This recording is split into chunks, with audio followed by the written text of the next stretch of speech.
એક બાપાના 3 દીકરા હતા, 4 દીકરા ને 4 દીકરાઓને આમ બાપાના દોમ સાહેબી 20 વીઘા જમીન બધાને આપી દીધી ને એક માણું રૂપિયા રાણી સિક્કા આપ્યા ને બધું લુગડા ને લતા ને આ ને તે ને બાપાએ ભાગ પાડી દીધા બધાને. ડોશીમાં થોડાક દી થયા ત્યાં વૈયા ગયા, બાપા એકલા રહ્યા. થોડાક દી રોટલા દીધા ને પછી બાપાને કાઢ્યા ઘરમાંથી બહાર. મોટો કે હું ન રાખું, નાનો કે હું ન રાખું. 4 દીકરાના ઘરે ફરે, કોઈ સારી ખીચડી આપે નહીં. બાપા કંટાળ્યા. રામજી મંદિરના પૂજારી મણિરામ બાપુની હારે બેઠક, એટલે બાપુને જઈને વાત કરી, બાપુ આવી રીતનું થયું. તો કે અહીં રામજી મંદિરે રહે ને ભાઈ, અહીંયા રામ રોટી આવે છે, ખાઈ પીને મજા કર, મંદિરના વાળ ને સોલ ને. 1 વર્ષ મંદિરે કાઢ્યું અને એમાં અયોધ્યાથી કોઈ માચમાં આવ્યા ને રામજી મંદિરે ઉતર્યા અને બાપાને ભાળ્યા એટલે પૂછ્યું, ભગત તમારા કેટલા દીકરા? બોલે બાપુ 4 છે. તો અહીંયા કેમ રામજી મંદિરે રોટલા ખાવ છો? બોલે બાપુ શું કરું, મણિરામ બાપુ મારા ગુરુ છે અને એણે મને અહીંયા રાખ્યો છે. તમારી પાસે કાંઈ જમીન જાગીર એટલે હતું કે આપી દીધું? તો હવે કોઈ રાખતો નહીં. બાપુએ કીધું તારા છોકરા ઘરે લઈ જાય એવું કરી દઉં? અરે બાપુ એકવાર ડેલામાં કરી જાવ ને પછી જો. કે એક કામ કરે, હું તારી પાસે જૂનો કોહ પડ્યો છે? કે હા. ક્યાં પડ્યો? તા કે વાડીએ. હાલ કોહનો પતરું કાઢ્યું, બાપુએ કાપ્યું અને કીધું લુવાર કોઈ ઓળખીતો? કે હા, મગનો મારો ભાઈબંધ છે લુવાર. હા, મગનાની પાસે ગયા, રાણી સિક્કા રૂપિયા જેવા કોહના ફૂદડા કરેલા. હા, એટલે ડોહલાઓ શીખી જાજો, કોહ પડ્યો હોય તો રાખજો.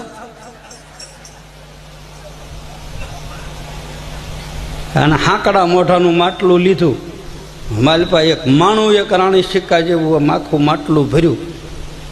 અને બીજા દિવસે સવારે બાપુ રામજી મંદિરે બેઠા છે, એ બાપા બેઠા છે ને એમાં એ બાપાનો મોટો દીકરો ગાડું લઈને નીકળ્યો. ગાડું લઈને નીકળ્યો એટલે બાપુને પૂછ્યું કે આ? તો કે આ બાપુ આજ મારો છોકરો. એ ભાઈ જય સિયારામ, જય સિયારામ. અહીંયા બાપુએ હાંકડા મોઢાનું માટલું હતું ને એની ઉપર એના 7-8 રાણી સિક્કા એની પાસે હતા, એ ગોઠવી દીધેલા. અને આવો લાલ અંચળો હતો, એ બાપુએ આમ ઉઘાડીને કીધું, જો મારે અયોધ્યામાં ભંડારો કરવાનો હતો ને કુંભનો મેળો હતો ને, તો હું તારા બાપની પાસેથી આ રાણી સિક્કા રૂપિયા લઈ ગયો હતો. હવે હું પાછા આપું છું તારી સાક્ષીમાં. આ તારા બાપને પાછા આપું છું તમારી સાક્ષીમાં. કાલે સવારે તમે મારી પાસે સાધુ પાસે ઉઘરાણી ન કરો. એટલું કીધું.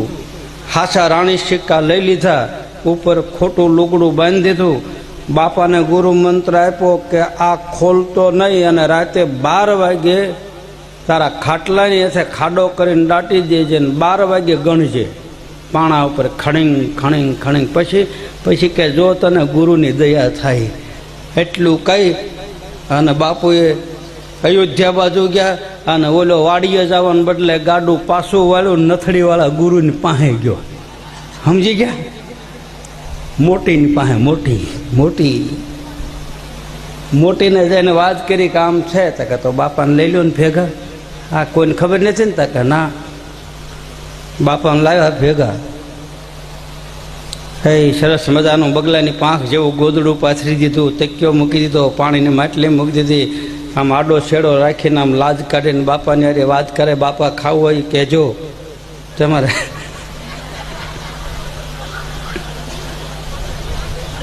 એમ તમારા સોરું છે.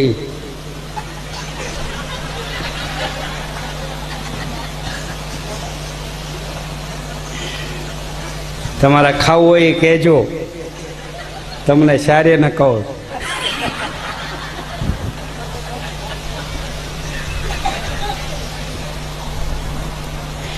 તકલીફ હોય તો સુરાને કહેજો.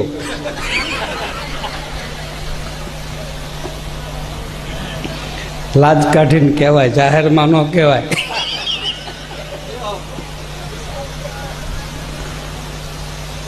સવારમાં ચોખા ઘીના શેરોનો વાટક્યો આવ્યો. મોટીને રાખવા માંડી ત્યાં નાનીને ખબર પડી કે એને બોલાવ્યા ને ઘરવાળાને સાંભળ્યું તમને કે અય કે ને હવે નામ લે સુરાને ક્યો ને બોલાવે એમ હવે કે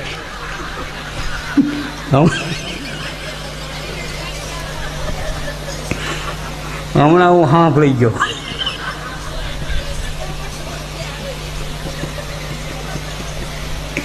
એ તો હવે બધા નામ લે, બાકી પહેલા નામ કાંઈ લેતા નહીં, અહીં કહેતા. તમે જુઓ એમાં એક સમજવા જેવું, એટલા બધા બેઠા છે એમાં ડેલે ઊભા રહીને અય એમ કેમ તો એનો અય હોય ને એ જ વાહું જોવે, બીજા ન જોવે. કેવી કેવી ખબર પડી જાય કે આ મારા અયનો રાગ છે.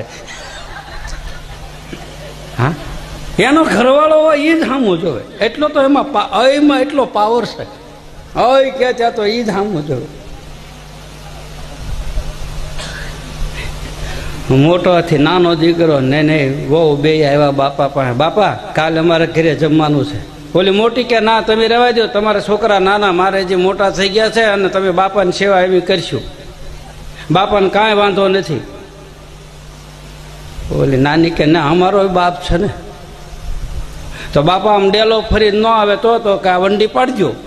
મેં વંડી પાડી દીધી, કર્યું હાલવાનું. ત્યાં તો ત્રીજાને ખબર પડી, ચોથા ને ચારે છોકરા ને ચારે છોકરાને ઓ આમ જો બાપાને આટલે પાટલે ને પાટલે. ખરા બાપો તો મીંડો નવા લોહી થવા, કાંધ નાખો મીંડો ગરેડી જાય, ગાલ કાઢે. અને ઓલા બાપુને આશીર્વાદ આપે, ઓ હે અયોધ્યા વાળા બાપુ, હાથ ભાવમાં તમારું સારું થાય, મને આ બધું ખવડાવ્યું પીવડાવ્યું. અને રોજ રાતે ઓલા રાણી સિક્કા રૂપિયા ગણે. અને સારે એવું ધ્યાન દે, બાપા પણ પૈસા તો છે. સારે છોકરાને બોલાવ્યા, જો હું મરી જાઉં પછી મારું 12મું કરજો, ડેલો ઉઘાડો મૂકજો, બુંગણ પાથરજો, બેનું દીકરીઓને ખવડાવજો, ગા કૂતરાને રોટલા નાખજો, ગોંદરે કડબ નાખજો, પારીવાન ઝાર નાખજો, સાધુ બ્રાહ્મણને સોરાશી કરજો, જેટલું ખવડાવાય એટલું ખવડાવજો, 12 દી સુધી હરિર ચાલુ રાખજો. અને તમારે ખર્ચો કાઢતા બધાને લાખ રૂપિયા વધશે. એટલે મારી પાસે છે, માટલું ભર્યું. પણ ધ્યાન રાખજો, મારા ગુરુએ કીધેલું છે, દાડો જાય પછી માટલું ખોલજો, નકર ધૂળ થઈ જાય. બાપાએ ધમકી દીધી, પાણી પાયું, બાપા હરગમાં ગયા અને અહીંયા ડેલો ઉઘાડો મૂક્યો. ભાઈ હે ધબધબાટી બોલે, લીલિયાથી બધું લઈ આવ્યા.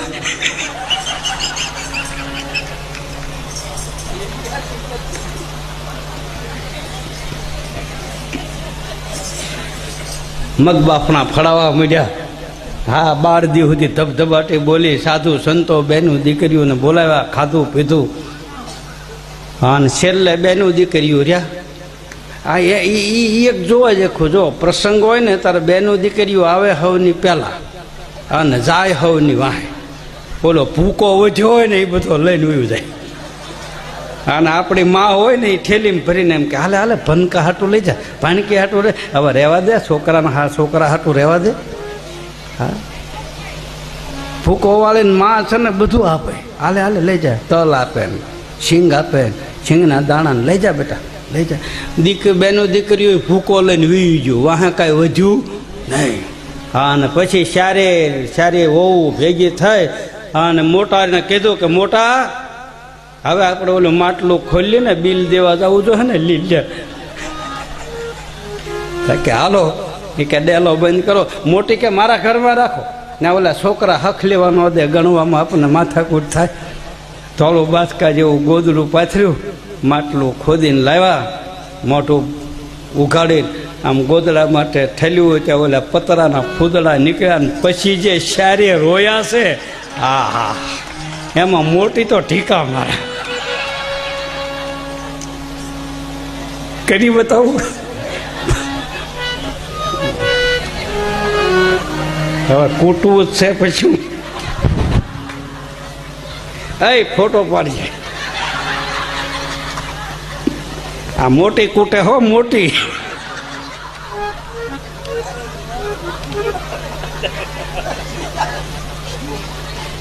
પાછી કૂટતી જાય ને બોલતી જાય, એ બાપા તમે તો ગયા અમને બાવા કરતા ગયા,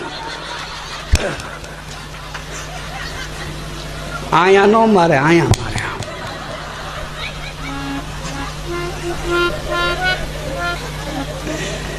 પછી હાસુ રોયા.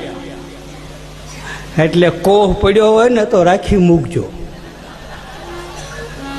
હા, એના ફૂદડા તા તો નાની આવીને કે ત્યાં કર્યું તે અમને તો ખબર નહોતી, તું ઢહડીને ઘેરે લાવી.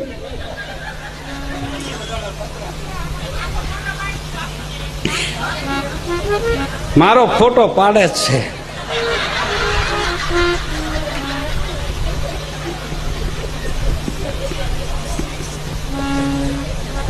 કાં સોરા મોજ ને મધુ બાપા મજા આવે ને કરમશી બા કાંઈ ઘટે નહીં ને, ઘટે જ કેજો હજી ઠેકડો મારી નેઠો પડું.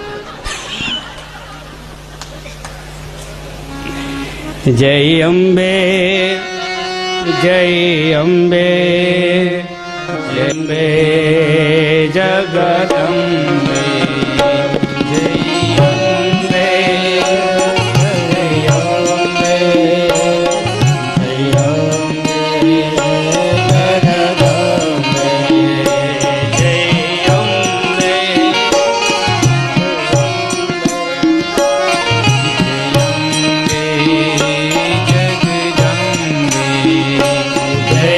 અંબે જય અંબે જય અંબે જગદંબે જય અંબે